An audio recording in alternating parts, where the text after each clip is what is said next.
Yeah. Coach Vigen?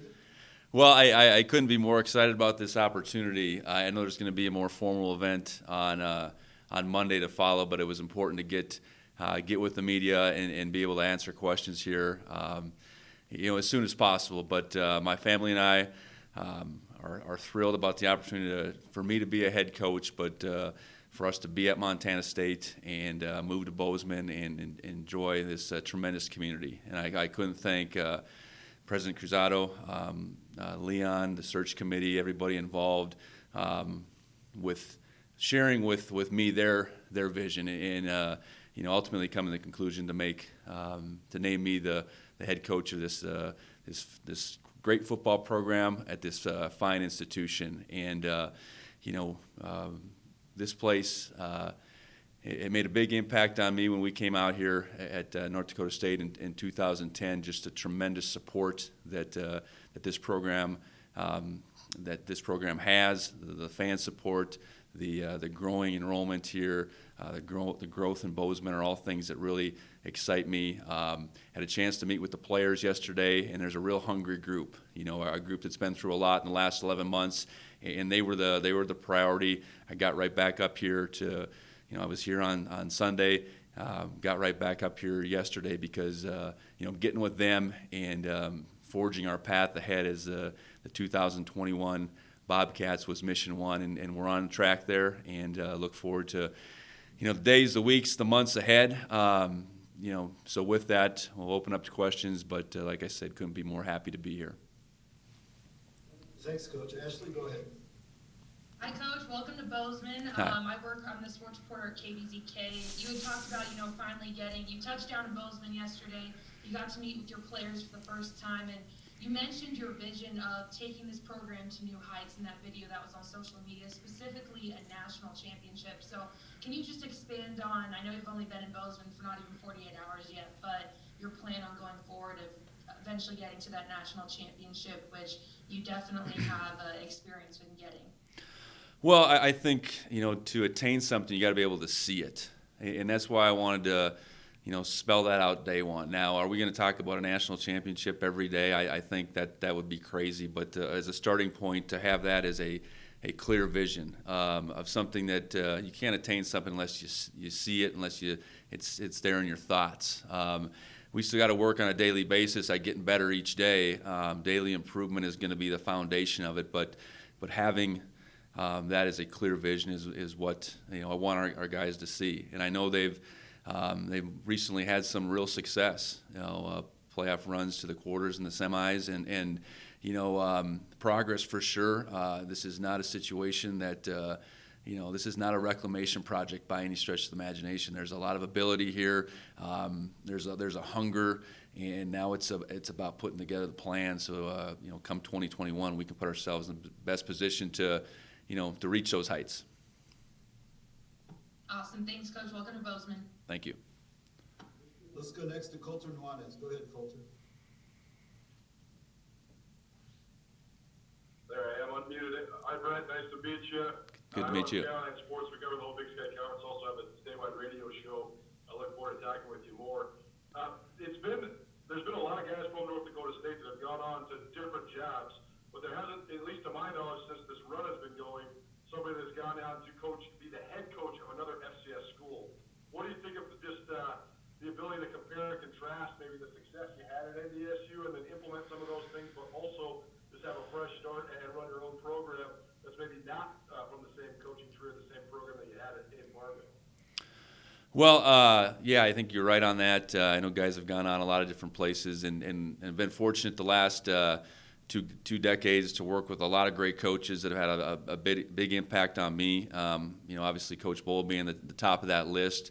And the luxury I had through all that time, I was there firsthand to be part of it, but to see how it was done from a leadership perspective, see the things that we did and implemented, really through that phase of moving to the FCS level, starting in 2004 to joining the Missouri Valley in 2008 to ultimately the heights that we achieved in 11, 12, and 13. And recognize that there's a few programs across the country that have the tools in place, and felt like Montana State was one of those programs. And having an opportunity to take all the things that I learned at North Dakota State and then couple that with our experience at Wyoming, coaching at the FBS level, coaching in this region, recruiting a different area, recruiting the West. Those are all things,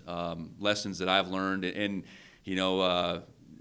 different place, but same mentality for us as a staff. So you have to adapt that mentality to the place, and I'm learning on the fly here what those things mean. But I think I have a good understanding of what the FCS level is all about. And I have a real good belief that Montana State is one of those. We're one of those institutions that should be in the mix, and if we do things right, that's where we hope to be. Let's go next to Eric Peterson. Go ahead, Eric. Hey, Coach, just kind of piggybacking on that. What made Montana State the right head job at the right time for you? And then on top of that, what are the differences going to be now that you're a head coach as opposed to a coordinator and assistant?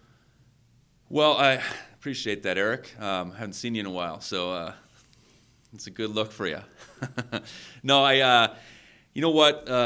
Right time, right place. I think those two things came together. I think through the last 7 years, there's been opportunities that have been presented, and I haven't really gone headlong into any one of them, but different situations across the landscape in FCS, and whether it was me maybe not feeling like the time was right, or that maybe the place wasn't, that those two things never came together. But when Coach Choate was up for the Boise job, at the beginning of January, I started to think, okay, if that thing opens up, that'd be one I'd want to go after. The game back in 2010 when we played here in the playoffs at NDSU was an impactful memory, of a crowd and electricity that day that a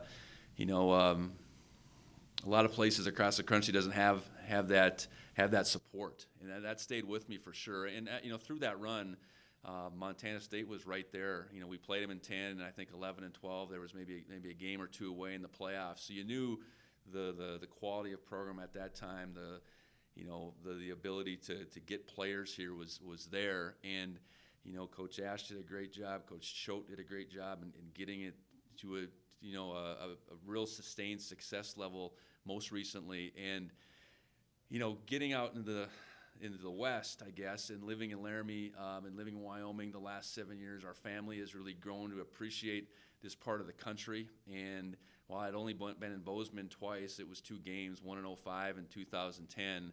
I had a pretty good sense that as a family, this would be a great place for us to, continue to live our life and raise our kids and really enjoy all that this area has meant to us over the last 7 years. And so we're moving a little bit north, but we're Eric, believe it or not, is a Red River Valley boy. I've become a mountain guy. So anyways, yeah, a lot of things came into play, and I think all the steps in my progression going back the last 2 decades, I feel have put me in position at this time to become a head coach. As an offensive coordinator, you have a chance to lead, to make tough decisions, to deal with scrutiny, but this will be a different scale for sure. Ultimately, the program's under my hands as opposed to just the offense. But I feel like the last 12 years as coordinator, both at NDSU and Wyoming, have set me up for this. And there's no roadmap.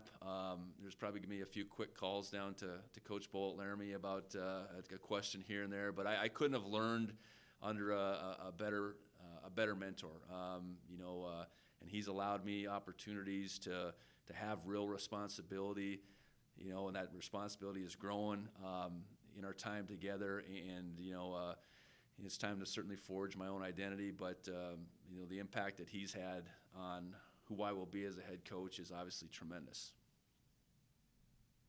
Thank you. Yep. John Miller, you're Coach, John Miller with KBZK. Coach, when are you going to start diving into the roster, and when are you even going to start diving in and talking to 2021 recruits that are already committed? Well, it's already began. We had a team meeting yesterday, and a lot of eager guys to come up and shake my hand with masks on. So my names and faces is coming along. I was down in the weight room this morning and had a chance to kind of see them in smaller groups from a little bit different perspective. And that process is ongoing. I think getting around those guys, giving them a sense of where we're going is the number one job. It's been a challenging, like I've said, that's been a challenging 11 months. It's been a challenging past 2 weeks plus for them. They need direction. They need stability. And, that's what I aim to do. Next week, getting with all of them from an individual perspective is something the next couple weeks that I want to do. Get to know them as people, where they come from, their family, their major, what they like about Bozeman, what brought them here, all those types of things. I need to learn in short order. Plan on getting on a collective Zoom with the 2021 recruits here the next couple days, and to begin that process with them as well. Because getting connected with our players is, that's the beginning point. That's the foundation. They're in a good place with all they've dealt with, but we need to certainly shift gears now. Thanks, Coach. Welcome to Bozeman. All right, appreciate it. Colton Poole, you're up next. I don't know if you want to sing the NDSU fight song or what. Hey, Brent, Colton Poole Yes. from Bozeman Chronicle. Nice to talk to you. You talked about Coach Choate going to Boise State and kind of how this job was on your radar. Obviously Coach Choate was well liked here and had success against the Grizz, which is obviously a big priority here. I'm curious, do you see this as kind of a big shoes to fill situation, or is there any sort of pressure in your mind, or is that even on your mind at all? Well, I think the first thing that I've clearly recognized, this is a great situation I'm stepping into. He did a tremendous job. Obviously leading the team, but then also creating a real buzz around Bobcat football. And I'm a different person than Coach Choate, but I think we see the things very much the same. We had a phone conversation last night, and I said the one thing that makes this a lot easier is I think the way he sees the game of football, the way it should be played, the way you win football games is very much the same. Now, he's a defensive-minded guy. I'm an offensive-minded guy, so maybe where we come at it was from two different angles, but just generally, I think the real general principles of how to win football games and how to run a program, and we're very much in line with. So, it's more an admiration for what he was able to do here. I know his son's on the football team, so now he's a concerned parent. But I think he'll be there to, for any questions that I have, and by no means don't want to tell me what to do, but if I have questions about it, he's going to be a resource.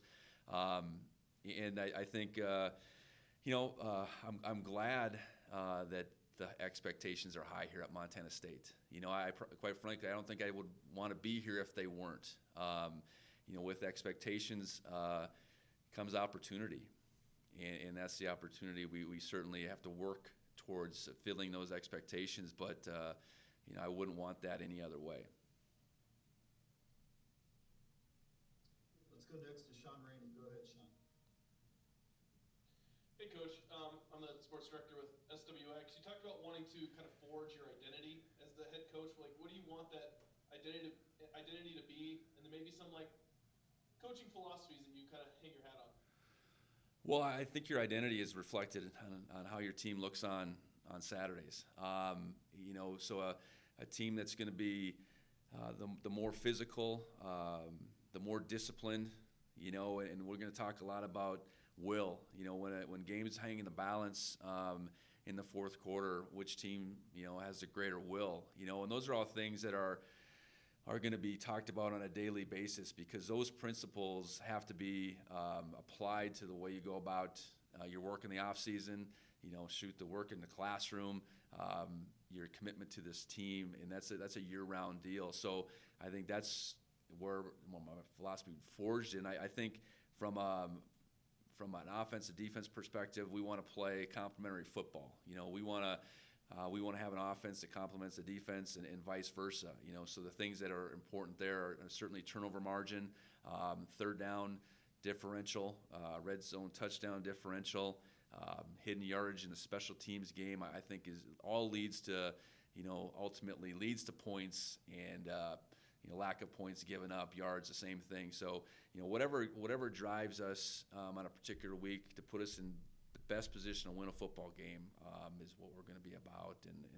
And that's just not a Saturday proposition. That's a year-round mentality that we have to have. Thanks, Coach. I spoke with Mike Petrino yesterday. He says, Okay. welcome to Montana. All right. Let's go to Eddie Messel. Go ahead, Eddie.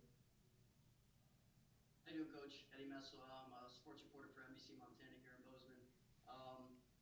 First thing I got for you, what excites you most, first glance, looking at this roster, and for you yourself being an offensive guy, you've been a part of some successful quarterback rooms in the past. How much do you think that knowledge and experience can help this quarterback room at MSU?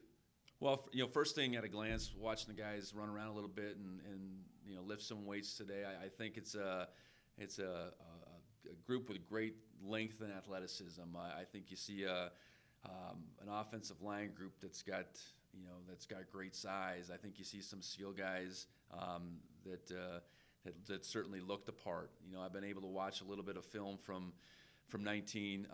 Didn't want to make any real individual assessments.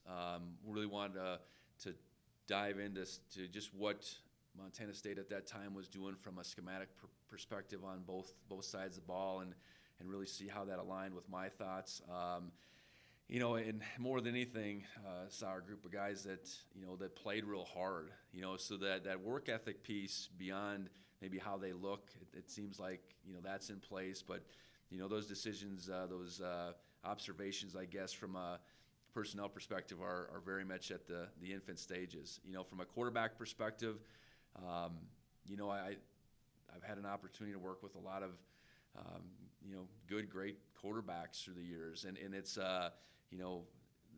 certainly from a recruiting perspective, there's one side of it, no one, what will we be looking for at the quarterback position, but then the guys that are here, and then Sean on his way in, it's taking them and putting them in the best position to utilize their talents. All the guys are a little bit different in maybe size and stature and ability, and ultimately, who's going to be able to move the chains the most is who we want to settle on down the road. And I've had a chance to get them in a group and have a conversation with them. That's just the beginning stages. Ultimately our offense will function based on the success at that position. You can make up for inexperience at quarterback and do some different things, but ultimately become a championship level program. You have to play well at that position, and there's a lot that goes into it. So I look forward to working with the guys and see what they can do here in short order, and obviously put together a depth chart and see how those guys are gonna ultimately lead our team come the fall. Paul Schwedelson's up next. Go ahead, Paul. Hey, Brent. This is Paul Schwelson from the Bozeman Chronicle. I'm just wondering, how would you describe your approach to the staff and just kind of putting together assistant coaches, and maybe how much carryover there may or may not be from previous staff? Real good question. Beyond the players, putting together that staff is that next step, that next most important piece. And I got first thing to recognize, there's 8 guys that have contributed to the success here, have been part of the plan, have been part of getting this program to where it's at. So conversations with those 8 guys, I'm kind of in the middle of that today. And those are real conversations. I told the team that's where we're starting. We obviously have a couple spots open, so there's some flexibility to bring some guys in. There's some flexibility to potentially move some guys around, whatever. But starting there, so there's definitely going to be a level of continuity. I'd like to have the staff formulated into next week, Time is of the essence. Spring ball is right around the corner. So, we'll this thing is going to be a moving target. But like I said, I'd like to have that staff in place next week, and there's certainly going to be continuity. And I think that's really important. And I think that's important to our players. But ultimately, I told the guys, trust me, we're going to put together the best staff to put us in a position to, be the very best we can. Thanks. Yep. All right, I don't see any more hands up. If anybody has a follow-up, this would be the time. And if there's... I'm gonna hop in, if that's okay. Go ahead, Alex, and we'll go to Colton next. Okay, thank you. Congrats, Coach. My name is Alex Eshelman. I'm with SWX here in Bozeman. And so my question for you is, what sparked your love of football and kind of inspired you to get into coaching and make it a career? Well, I'm a son of a football coach, a lifelong high school 9-man football coach in the state of North Dakota. So I grew up in a small town and was on the football field, out at the practice field, was a ball boy, all those things that a coach's son is afforded, those opportunities growing up around the team, and just being immersed in it from a young age. I played other sports. I played basketball. I played baseball, but football, in part because it was a sport he coached, was the one I was most involved with, and then having an opportunity to play for my dad in high school. I think those experiences, certainly brought me to athletics, and going on obviously to play college football was one thing, but it really goes back to just being around my dad and his teams, and really seeing what coaching brought to his life. There's the impact that you can make on young men, and ultimately that be the most important thing, is what I could see being the value in my dad's experience all those years. He had a lot of success, won championships, coach of the year, but just the impact that he had on that community and all the players through his program in all the years he coached. I mean, ultimately that's what mattered the most. And that, as I've went through, we've been real fortunate to have success, but those relationships with all the guys you coached, and those lifelong bonds that you have is really what it's all about. And if it's not about it, then you're probably doing it for the wrong reasons. So to do that and to continue to climb the ladder and ultimately get to the position to be a head coach at the FCS level at a great program like this, I couldn't ask for a better life's work, I guess. So, and we're just in the midst of it. Thanks, Coach. Congrats. Yep. Thanks. We'll go to Colton Poole next, and then we'll finish with Coulter. Go ahead, Colton. All right. So now, obviously, I guess hopefully there's a season in 2021 this year, and the first game of the season is going to be at Wyoming. How is that going to be for you to coach against your former team and guys you obviously know really well? Well, let's call it an interesting twist of fate, right? You got to play who's on your schedule, and those guys kind of joked around with them a little bit on Monday as I said some goodbyes. I certainly want what's best for those guys down there. We had a season this past fall that wasn't everything that we dreamed of. It was a very uneven year for a lot of reasons, like it was for most teams across the country. But I want those guys to achieve greatness in front of them. Now the counter of that is, I think it's September 4th, I believe.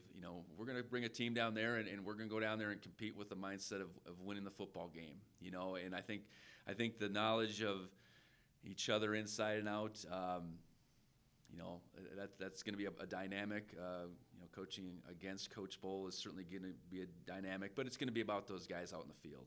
And come September, our mission is to have a team prepared each week, taking that field with a mindset that they're going to win a football game no matter who they play. And it just so happens to be, my first opportunity as a head coach is going to come at the place I just left and have a great deal of admiration and respect for. So, interesting twist of fate, and we'll take the challenge on and certainly look forward to the trip back to Laramie. All right, Coulter, you want to close us out, Coulter?